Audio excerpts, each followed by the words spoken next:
राधे राधे, जय श्री कृष्णा। आप सभी का स्वागत करती हूँ अपने YouTube चैनल पर। दोस्तों, पूर्णिमा के शुभ अवसर पर घरों में श्री सत्यनारायण भगवान की कथा का पाठ या श्रवण किया जाता है। ऐसी मान्यता है कि पूर्णिमा का दिन श्री सत्यनारायण भगवान की कथा सुनने के लिए सबसे शुभ दिनों में से एक दिन होता है। तो आज की इस वीडियो में आप सभी भक्तजन सुनेंगे श्री सत्यनारायण भगवान की संपूर्ण कथा। हम सभी भक्त मिलकर भगवान श्री गणेश जी का ध्यान करते हुए और श्री सत्यनारायण भगवान के श्री चरण कमलों का स्मरण करते हुए आज की इस कथा का शुभारंभ करते हैं। तो प्रेम से बोले श्री सत्यनारायण भगवान की जय। तो दोस्तों, सुनते हैं पहला अध्याय। एक समय नैमिषारण्य तीर्थ में सौनक आदि सभी ऋषियों और मुनियों ने पुराण शास्त्र के विज्ञाता श्री सूत जी महाराज से पूछा कि हे महामुनि, किस व्रत अथवा तपस्या से मनोवांछित फल प्राप्त होता है, उसे हम सब सुनना चाहते हैं।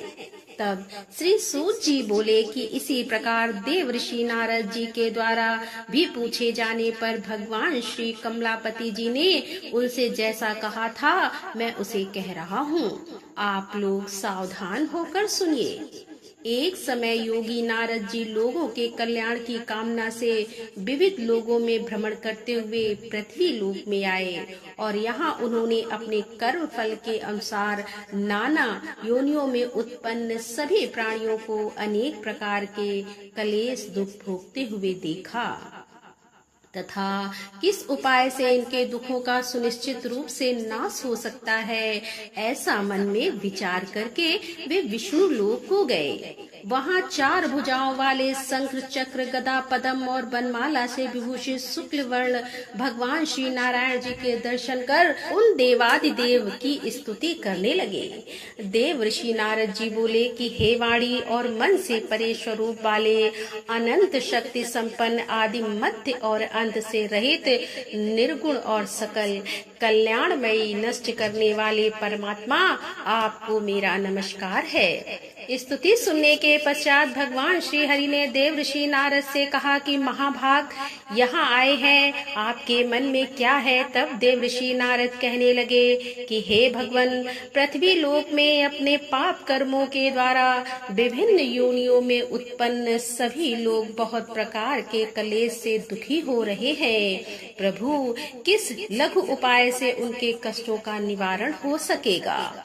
यदि आपकी कृपा मेरे ऊपर हो तो वह सब मैं सुनना चाहता हूँ। आप कृपा पूर्वक यह सब मुझे बताएं। तब श्री भगवान ने कहा कि हे वत्स, संसार के ऊपर अनुग्रह करने की इच्छा से आपने बहुत अच्छी बात पूछी है। जिस व्रत के करने से प्राणी मोह से मुक्त हो जाता है, उसे मैं आपको बताता हूँ, सुनिए। हे वत्स, स्वर्ग और पृथ्वी लोक में दुर्लभ भगवान सत्यनारायण का एक महान व्रत है। आपके स्नेह के कारण इस समय मैं उसे कह रहा हूँ। अच्छी प्रकार विधि विधान से भगवान सत्यनारायण जी का व्रत करके मनुष्य शीघ्र ही सुख प्राप्त कर परलोक में मोक्ष प्राप्त कर सकता है। तब भगवान की ऐसी वाणी सुनकर देव ऋषि नारद कहने लगे कि हे प्रभु, इस व्रत को करने का फल क्या है, इसका विधान क्या है, इस व्रत को किसने किया और इसे कब करना चाहिए, ये सब भी विस्तार पूर्वक बतलाइए। तब भगवान श्री हरि कहने लगे कि यह श्री सत्यनारायण जी व्रत दुख शोक आदि का समन करने वाला, धन धान्य की वृद्धि करने वाला, सौभाग्य और संतान देने वाला तथा सर्वत्र विजय प्रदान करने वाला है। जिस किसी भी दिन भक्ति और श्रद्धा से सम्मिलित होकर मनुष्य ब्राह्मणों और बंधु बांधवों के साथ धर्म में तत्पर होकर साय काल में भगवान श्री सत्यनारायण जी की पूजा करे, नैवेद्य के रूप में उत्तम कोटि के भोजनी पदार्थों को सवाय मात्र में भक्ति पूर्वक अर्पित करना चाहिए। केले के फल भी दूध, गेहूं का चूर्ण अथवा गेहूं के चूर्ण के अभाव में साठी का चूर्ण, शक्कर या गुड़, यह सब योग्य सामग्री सवाव मात्रा में एकत्रित कर निवेदित करनी चाहिए। बंधु बांधव के साथ श्री सत्यनारायण भगवान जी की कथा सुनकर ब्राह्मणों को भोजन कराना चाहिए और भक्ति पूर्वक प्रसाद ग्रहण करके नृत्य गीत आदि का आयोजन करना चाहिए। इसके पश्चात भगवान सत्यनारायण का स्मरण करते हुए अपने घर को जाना चाहिए। ऐसा करने से मनुष्यों की मनोकामनाएं अवश्य पूर्ण होती है और विशेष रूप से कलयुग में पृथ्वी लोक पर यह सबसे छोटा और सरल उपाय है। दूसरा अध्याय। श्री सूत जी ने कहा कि हे ऋषियों, जिन्होंने पहले समय में इस व्रत को किया है उसका इतिहास भी बताता हूँ, आप सब ध्यान पूर्वक सुने। सुंदर काशीपुरी नगरी में एक अत्यंत निर्धन ब्राह्मण रहता था। वह ब्राह्मण भूख और प्यास से बेचैन होकर पृथ्वी पर घूमता रहता था। ब्राह्मणों से प्रेम करने वाले श्री विष्णु जी ब्राह्मण को देखकर एक दिन बूढ़े ब्राह्मण का रूप धारण कर ब्राह्मण के पास जाकर आदर के साथ पूछने लगे कि हे विप्रदेव, तुम नित्य ही दुखी होकर पृथ्वी पर क्यों घूमते हो? तब उस ब्राह्मण ने कहा कि मैं भिक्षा के लिए पृथ्वी पर विचर रहा हूँ। हे भगवान, यदि आप इससे छुटकारा पाने का कोई उपाय जानते हो तो कृपा कर मुझे बताएं। वृद्ध ब्राह्मण का रूप धारण किए हुए श्री विष्णु जी ने कहा कि हे ब्राह्मण, श्री सत्यनारायण भगवान मनोवांछित फल देने वाले हैं, इसीलिए तुम उनका पूजन करो। इससे मनुष्य सब दुखों से मुक्त हो जाता है। ब्राह्मण को व्रत का सारा विधान न बताकर बूढ़े ब्राह्मण का रूप धारण करने वाले श्री भगवान जी अंतर ध्यान हो गए। जिस व्रत को वृद्ध ब्राह्मण ने बताया मैं उसे अवश्य करूंगा, ऐसा निश्चय कर वह ब्राह्मण घर चला गया। अगले दिन वह जल्दी उठा और श्री सत्यनारायण जी का व्रत करने का निश्चय कर भिक्षा मांगने के लिए चल दिया। उस दिन उसको भिक्षा में बहुत सारा धन मिला, जिससे उसने पूजा का सामान खरीदा और घर आकर अपने बंधु बांधव के साथ श्री सत्यनारायण जी का व्रत किया। ऐसा करने से वह ब्राह्मण सब दुखों से छुटकर अनेक प्रकार की सुख समृद्धि से मुक्त हुआ। तभी से वह ब्राह्मण हर मास यह व्रत करने लगा। इसी प्रकार श्री सत्यनारायण जी के व्रत को जो शास्त्र विधि के अनुसार करेगा वह सब पापों से मुक्त होकर मोक्ष को प्राप्त हो जाएगा। आगे भी जो मनुष्य पृथ्वी पर श्री सत्यनारायण जी का व्रत करेगा वह सब दुखों से छूट जाएगा। इस तरह नारद जी से सत्यनारायण भगवान का कहा हुआ व्रत मैंने आपसे कहा। तब ऋषियों ने कहा कि हे मुनिवर, संसार में इस विप्र से सुनकर किस किस के लिए व्रत को किया है यह भी हम सुनना चाहते हैं। तब श्री सूत जी महाराज कहने लगे कि मुनियों, जिस जिस प्राणी ने इस व्रत को किया है उन सब की कथा भी सुनो। एक समय वह ब्राह्मण धन और ऐश्वर्य के अनुसार बंधु बांधव के साथ व्रत पूजन कर रहा था कि उसी समय एक लकड़हारा आया। उसने लकड़ियां वहां पर रख दी और ब्राह्मण के घर में चला गया। प्यास से व्याकुल लकड़हारे ने ब्राह्मण को व्रत करते हुए देखा तो वह अपनी प्यास को भूल गया। उसने ब्राह्मण को नमस्कार किया और पूछा कि हे ब्राह्मण देवता, आप यह किसका पूजन कर रहे हैं? इस व्रत को करने से क्या फल मिलता है? कृपया कर मुझे भी बताएं। तब ब्राह्मण ने कहा कि सब मनोकामनाओं को पूर्ण करने वाला यह श्री सत्यनारायण जी का व्रत है। इनकी ही कृपा से मेरे यहाँ धन धान आदि वृद्धि हुई है। हे विप्र, इस व्रत के बारे में जानकर वह लकड़हारा बहुत प्रसन्न हुआ और भगवान का चरणामृत लेकर और भोजन करने के बाद वह अपने घर को चला गया। अगले दिन लकड़हारे ने अपने मन में निश्चय किया कि आज गांव में लकड़ी बेचने से जो भी धन मिलेगा मैं उसी से भगवान सत्यनारायण का उत्तम व्रत करूंगा। ऐसा मन में विचार कर वह लकड़हारा लकड़ियां लेकर अपने सिर पर रखकर जिस नगर में धनवान लोग रहते थे वहां चला गया। उस दिन लकड़हारे को लकड़ियों के बदले चौगुना दाम मिले। अब वह बूढ़ा लकड़हारा बहुत प्रसन्न होकर पके केले, शक्कर, शहद, घी, दूध, दही और गेहूं का चूर्ण इत्यादि श्री सत्यनारायण भगवान के व्रत की सभी सामग्री लेकर अपने घर आ गया। फिर उसने अपने बंधु बांधवों को बुलाकर विधि विधान के साथ भगवान की पूजा और व्रत किया। उस व्रत के प्रभाव से वह बूढ़ा लकड़हारा धन, पुत्र आदि से युक्त हुआ और संसार के समस्त सुख भोग कर बैकुंठ को चला गया। तो अब सुनते हैं तीसरा अध्याय। श्री सूत जी ने कहा कि हे श्रेष्ठ मुनियों, अब एक और कथा कहता हूँ। पूर्व काल में उल्कामुख नाम का एक बुद्धिमान राजा था। वह सत्य, वक्ता और जितेंद्री था। प्रतिदिन मंदिरों में जाता और गरीबों को धन देकर उनके कष्ट दूर किया करता था। उसकी पत्नी सुंदर और सती साध्वी भद्रशालाता नदी के तट पर उन दोनों ने श्री सत्यनारायण भगवान जी का व्रत किया। साधु नामक एक वैश्य राजा को व्रत करते देखकर उसे पूछने लगा कि हे राजन, भक्ति युक्त मन से आप यह क्या कर रहे हैं? मेरी सुनने की इच्छा है। तब महाराज उल्कामुख ने कहा कि हे साधु वैश्य, मैं अपने बंधु बांधवों के साथ संतान प्राप्ति के लिए महाशक्तिमान सत्यनारायण भगवान जी का व्रत और पूजन कर रहा हूँ।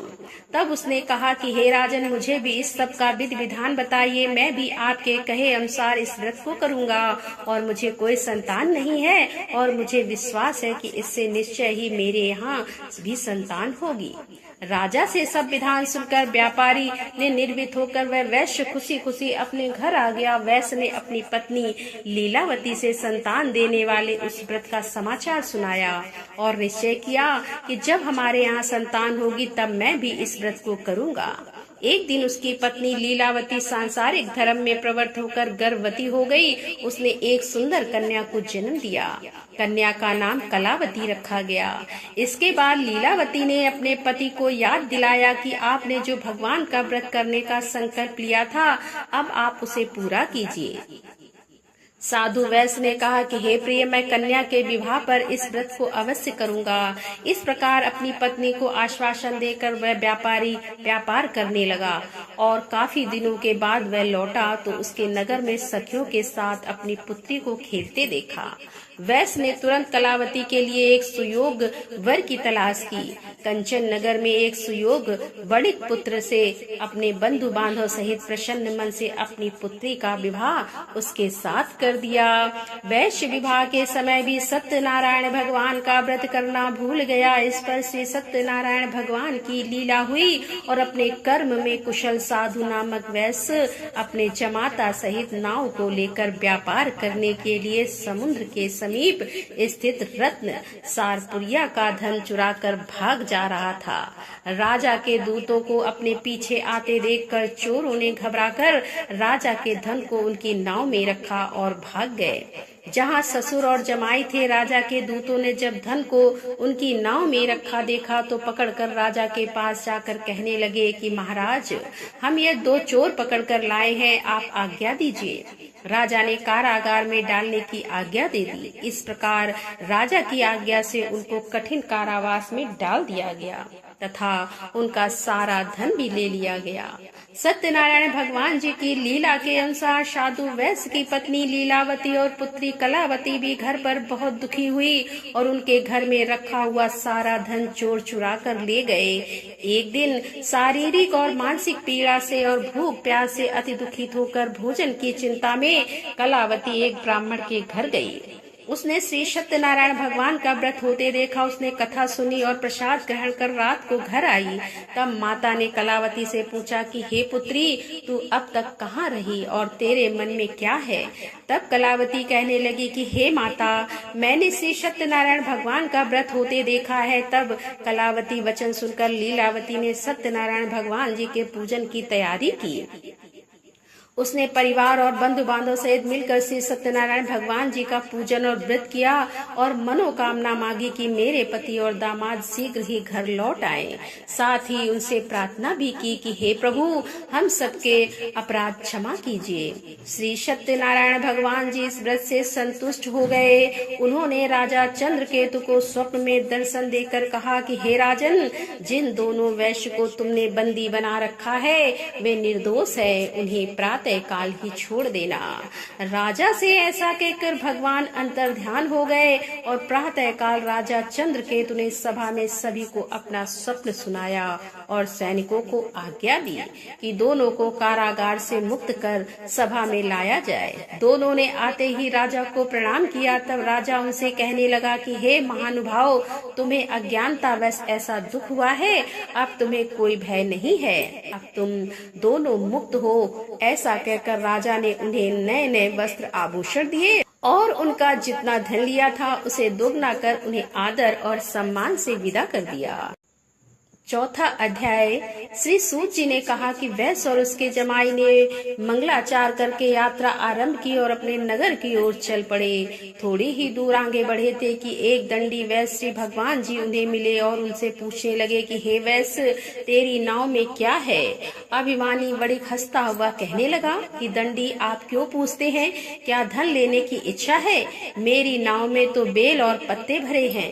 वैश्य के कठोर वचन सुनकर दंडी रूप ने भगवान ने कहा, तुम्हारा वचन सत्य हो। ऐसा कहकर वे वहां से कुछ दूर जाकर समुद्र के किनारे बैठ गए। दंडी महाराज के जाने के पश्चात वैश्य नित्य कथा से निर्मित होने के बाद जब नाव को ऊंची उठी देखा तो बड़ी हैरानी हुई और नाव में बेल पत्ते आदि देखकर मूर्छित होकर जमीन पर गिर पड़ा। होश आने पर अत्यंत शोक प्रकट करने लगा। तब उसकी जमाई ने कहा, पिताजी आप शोक ना करें, यह दंडी महाराज का ही काम है, अतः उनकी शरण में ही हमें चलना चाहिए, तभी हमारी मनोकामना पूरी हो सकेगी। जमाई के वचन सुनकर दंडी महाराज के पास पहुंचा और भक्ति भाव से उन्हें प्रणाम करके कहने लगा कि हे प्रभु, मैंने जो आपसे असत्य वचन कहे थे उनके लिए मुझे क्षमा कर दीजिए। ऐसा कहकर वैश्य रोने लगा। तब दंडी भगवान बोले कि हे बड़े पुत्र, मेरी आज्ञा से ही तुझे बार बार दुख प्राप्त हुआ है, क्योंकि तू मेरी पूजा से विमुख हुआ है। तब उसने कहा कि हे भगवान, आपकी माया से ब्रह्म देवी आपकी पूजा करूंगा, कृपया मेरी रक्षा कीजिए और पहले के समान मेरी नौका को धन से भर दीजिए। उसके इस प्रकार भक्ति युक्त वचन सुनकर सत्यनारायण भगवान प्रसन्न हो गए और उसकी इच्छा के अनुसार वरदान देकर अंतर ध्यान हो गए। तब ससुर और जमाई दोनों ने नाव पर आकर देखा कि नाव तो धन से भरी हुई थी। फिर वह भगवान सत्यनारायण जी का पूजन कर अपने जमाई सहित अपने नगर की ओर चल पड़ा। जब वह अपने नगर के निकट पहुंचा तब उसने एक दूत को अपने घर भेजा कि दूत ने वैश्य के घर जाकर उसकी पत्नी को नमस्कार किया और कहने लगा कि आपके पति अपने दामाद सहित इस नगर के समीप आ गए हैं। लीलावती और उसकी कन्या कलावती उस समय भगवान का पूजन कर रही थी। दूत का वचन सुनकर साधु की पत्नी ने बड़े हर्ष के साथ सत्यदेव का पूजन पूर्ण किया और अपनी पुत्री से कहने लगी कि मैं अपने पति के दर्शन को जाती हूँ, तू भी पूजा समाप्त कर शीघ्र आ जाना। परंतु कलावती पूजन और प्रसाद छोड़कर जल्दी जल्दी अपने पति के दर्शन करने के लिए चली गई, परंतु उसको पति के दर्शन प्राप्त ही नहीं हुए। नौका को डूबा हुआ और कन्या को रोती हुई देखकर वैश्य दुखी होकर कहने लगा कि हे प्रभु, मुझसे या मेरे परिवार से जो भूल हुई है उसे क्षमा कीजिए। इस प्रकार वह रोने लगा। उसके दीन वचन सुनकर सत्यनारायण भगवान फिर से प्रसन्न हो गए और तभी आकाशवाणी हुई कि हे वैश्य, तेरी कन्या प्रसाद छोड़कर आई है, इसका पति इसी कारण अदृश्य हो गया है। अब यदि तेरी कन्या घर जाकर प्रसाद खाकर लौटे तो इसका पति इसे अवश्य मिल जाएगा। आकाशवाणी सुनकर कलावती ने घर पहुंचकर पूजन विधिवत समाप्त किया और प्रसाद ग्रहण करके अपने पति के दर्शन किए। तत्पश्चात वैश्य ने वहीं बंधु बांधव सहित भगवान सत्यनारायण का विधि पूर्वक पूजन किया और वह इस लोक के सभी सुख भोग कर अंत में स्वर्ग लोक को चला गया। 5वां अध्याय। श्री सूत जी ने आगे कहा कि ऋषियों, मैं एक और कथा भी कहता हूँ। प्रजापालन में लीन तुंगध्वज नाम का एक राजा रहा करता था। उसके भगवान सत्यनारायण का प्रसाद त्याग कर बहुत दुख पाया। एक समय राजा वन में वन्य पशुओं को मारकर वट के वृक्ष के नीचे आया। वहाँ उसने ग्वालों को भक्ति भाव से बंधु बांधव सहित श्री सत्यनारायण जी का व्रत पूजन करते देखा, परंतु राजा यह सब भी अभिमानवश ना तो वहां गया और ना ही सत्यनारायण भगवान को प्रणाम किया। जब ग्वालों ने भगवान जी का प्रसाद उसके सामने रखा तो वह प्रसाद त्याग कर अपने नगर को चला गया। नगर में पहुंचकर उसने देखा कि उसका सब कुछ नष्ट हो गया है। वह समझ गया कि यह सब भगवान सत्यनारायण ने ही किया है। तब वह वापस उसी स्थान पर आया और ग्वालों के पास गया और विधि पूर्वक पूजन कर प्रसाद ग्रहण किया तो सत्यनारायण भगवान की कृपा से कुछ पहले जैसा ही हो गया और फिर वह सारे सुख भोग कर अंत में स्वर्ग लोक को चला गया। जो मनुष्य इस परम दुर्लभ व्रत को करेगा, श्री सत्यनारायण भगवान की कृपा से उसे धन धान की प्राप्ति होगी। इस व्रत के प्रभाव से निर्धन धनी बंधी बंधन से मुक्त होकर निर्भय हो जाता है। संतानों को संतान की प्राप्ति होती है और सभी मनोरथ पूर्ण होकर अंत में वह बैकुंठ धाम को जाता है। जिन्होंने पहले इस व्रत को किया, अब उनके दूसरे जन्म की कथा भी सुनिए। सतानंद नामक ब्राह्मण ने सुदामा के रूप में जन्म लेकर भगवान कृष्ण भक्ति पर मोक्ष प्राप्त किया। उल्का मुख नाम के महाराज राजा दशरथ बने और श्री रंगनाथ जी का पूजन कर बैकुंठ को प्राप्त हुए। साधु नाम के वैश्य ने धर्मात्मा और सत्य प्रतीक राजा मोर ध्वज बनकर अपने पुत्र को आरे से चीरकर मोक्ष को प्राप्त हुए। महाराज तुंग ध्वज स्वयं मनु हुए। उन्होंने बहुत से लोगों को भगवान की भक्ति में लीन कर मोक्ष प्राप्त किया। और वह लकड़हारा भील अपने अगले जन्म में गुह नामक निषाद राजा हुए, जिनके भगवान श्री राम के चरणों की सेवा कर मोक्ष प्राप्त किया। तो यहाँ पर सत्यनारायण भगवान की व्रत कथा समाप्त होती है। तो प्रेम से बोले श्री सत्यनारायण भगवान की जय।